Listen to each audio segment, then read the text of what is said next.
Makelele. DMTV Info, votre chaîne d'information en temps réel.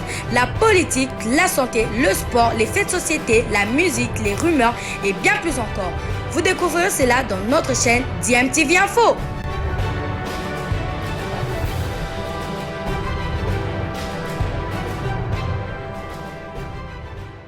Vous êtes sur DMTV, bonjour ou bonsoir, tout dépend de l'heure où vous nous suivez. Tout plaisir est pour nous de vous retrouver, mais surtout de savoir que vous êtes nombreux en train de suivre votre chaîne YouTube DMTV. DMTV qui vous propose de revenir sur le stage des léopards de la République démocratique du Congo à Tunis. Vous le savez, c'est depuis le 31 mai que les léopards sont du côté de la Tunisie pour préparer les 2 premières journées des éliminatoires de la Coupe du Monde Qatar 2022. Et vous le savez, le chemin qui mène à la Coupe du Monde Qatar 2022 passe par 2 étapes. D'abord, la première étape, c'est dans ce groupe J où nous nous retrouvons avec la Tanzanie, le Madagascar ainsi que le Bénin. Il faudra être leader de son groupe pour se qualifier pour les matchs des barrages où il y aura bien évidemment tirage entre 10 équipes. Et c'est après les matchs de barrage qu'on aura les 5 nations qui vont devoir représenter l'Afrique à la Coupe du Monde Qatar 2022. Et l'objectif de la RDC pour la prochaine Coupe du Monde est clair, y participer. Ce sera pour la 2e fois de notre histoire. Le ministre des Sports, Serge Condé, qui a signé un contrat avec le nouveau sélectionneur national, le technicien argentin très expérimenté, lui a signé comme objectif principal la qualification à la Coupe du Monde de Qatar 2022. C'est d'ailleurs dans ce cadre-là que, à travers un programme concocté par la Fédération congolaise de football association, un programme de 2 semaines de stage à Tunis, appuyé par le gouvernement et bien entendu le chef de l'État Félix-Antoine Tshisekedi se montre très déterminé et veut voir la RDC participer à la Coupe du Monde Qatar 2022. Voilà pourquoi il a dépêché en Tunisie le ministre des Sports pour justement suivre de près la rencontre entre la Tunisie et la République démocratique du Congo, même si cette rencontre s'est soldée par une défaite d'1-0. C'était une rencontre de préparation qui nous a certainement permis de voir un peu dans tous les compartiments quelles sont les faiblesses et les forces. Certainement, l'entraîneur Hector Raoul Cooper aura du temps pour pouvoir rectifier les tirs et essayer de colmater en tout cas les brèches et donner à la République démocratique du Congo une équipe compétitive à même de rivaliser avec n'importe quelle équipe dans le monde. Je crois que si vous voulez vous qualifier dans une Coupe du Monde, il faut être en mesure de rivaliser avec n'importe quelle équipe dans le monde, parce que si vous visez les meilleures équipes africaines, vous aurez du mal en tout cas si vous devez vous qualifier pour la Coupe du Monde. Il faut plutôt viser haut, viser la France, viser la Belgique, les meilleurs du monde si vous voulez vous qualifier. Et nous avons des joueurs qui peuvent rivaliser avec toutes ces nations. Regardez un peu dans le monde, vous allez voir l'Euro se jouer et je vous assure que la RDC est la première nation à avoir fourni des binationaux lors de la Coupe, lors de l'Euro qui va se jouer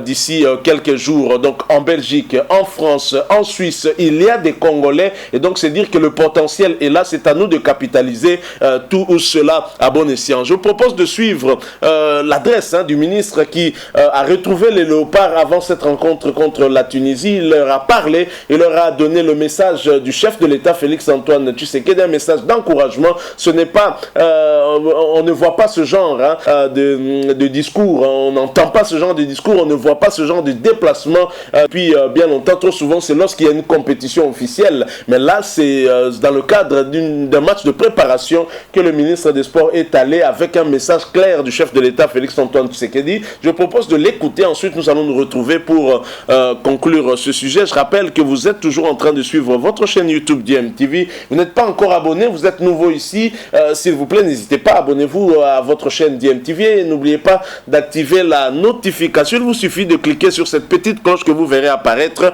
parce qu'elle va vous permettre de ne plus rien manquer des prochaines vidéos que nous allons vous proposer. Suivant, nous nous retrouvons tout de suite après. Qui pour le moment se trouve à Tunis, où il est allé accompagner l'équipe nationale et encourager surtout les léopards qui commencent un stage de préparation. Vous savez, au mois de septembre, on va commencer la première journée. La RDC recevra la Tanzanie dans un groupe de 4.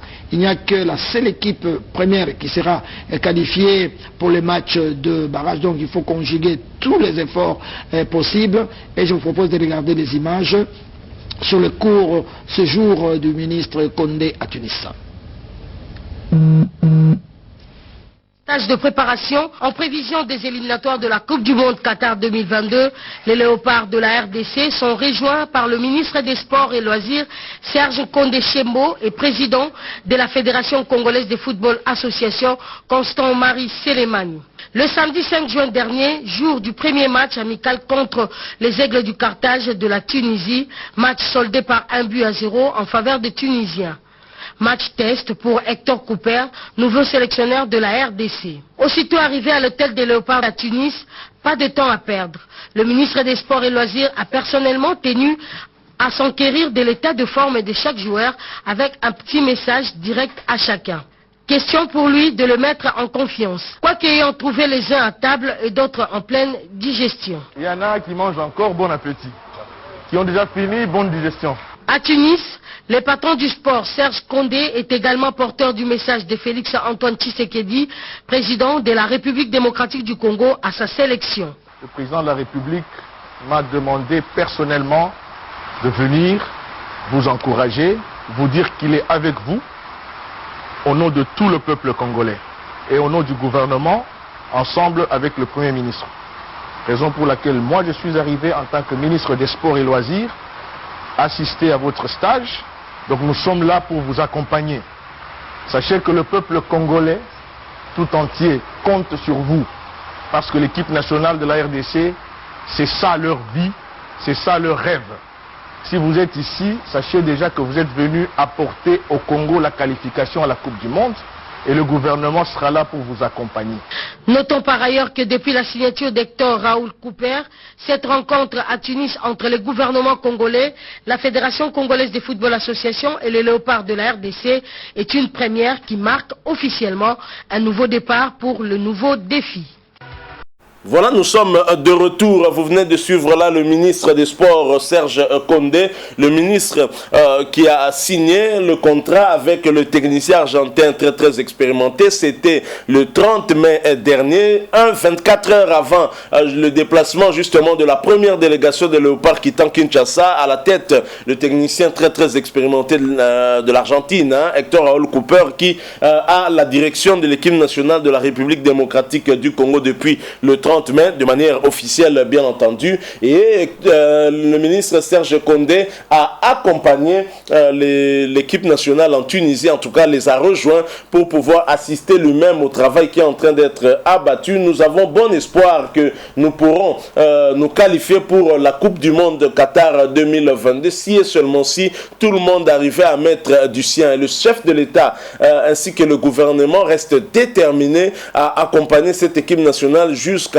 l'objectif, à l'ultime objectif, bien sûr, en mettant des moyens à la disposition de ce staff technique, à la disposition des joueurs, à la disposition de la Fédération Congolaise de Football Association, afin que nous puissions atteindre cet objectif-là. Je l'ai dit, l'objectif passe par cette première étape dans le chemin qui mène vers Qatar 2022. C'est déjà dans le groupe J, les différents matchs que nous devrions jouer. D'abord, la première journée, ce sera contre les Taifa Stars de la Tanzanie, ici en République démocratique du Congo. Ça va se jouer probablement à Lubumbashi. Ça a déjà été décidé et acté, à moins que la RDC puisse réhabiliter très rapidement le stade des Martyrs, ce qui nous étonnerait un peu, même si le ministre des Sports avait rendu, en tout cas, avait fait une visite des lieux il y a peu. Alors, mais bien évidemment, après les Taifa Stars de la Tanzanie, ce sera un déplacement vers le Bénin pour y affronter les écureuils de ce pays. Et ce stage de 2 semaines à Tunis permet en tout cas certainement au nouveau staff technique de mieux connaître les joueurs qu'il a et de chercher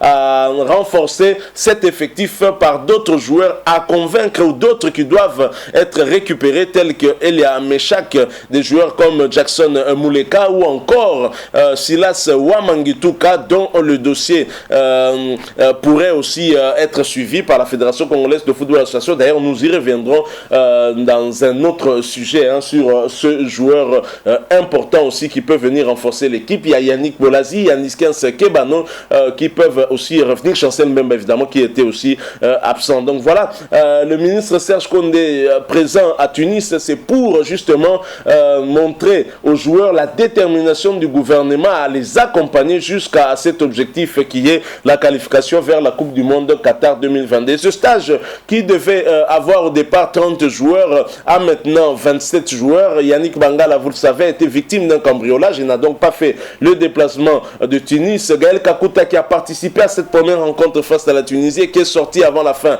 de la rencontre, finalement on en sait un peu plus. C'était parce qu'il ne s'est pas très bien senti. Il a une blessure et le docteur Jean Vervier de l'équipe nationale de la RDC l'a libéré. Il est rentré en France. Avant lui, c'était le sociétaire de FC Lorient, Yohan Newissa, qui était rentré, qui a une blessure et qui ne s'est jamais entraîné. Il n'a donc pas participé à ce match contre la Tunisie. Merci à vous qui nous avez suivis. Nous sommes arrivés à la fin de ce sujet. Si vous l'avez aimé, laissez-nous un maximum de j'aime, likez donc cette vidéo. Merci de partager avec nous aussi votre point de vue sur le sujet que nous venons d'aborder avec vous. Et n'oubliez pas, vous êtes nouveau sur cette chaîne ou vous êtes ancien mais vous ne vous êtes jamais encore abonné. Abonnez-vous s'il vous plaît. N'oubliez pas d'activer la petite cloche de notification. Celle que vous verrez apparaître dès que vous serez abonné, elle vous permettra de ne plus rien manquer des prochaines vidéos que nous allons vous proposer. Encore une fois, merci à vous. Nous espérons vous retrouver très bientôt avec un autre sujet d'actualité. En attendant, portez-vous bien. DMTV vous dit au revoir.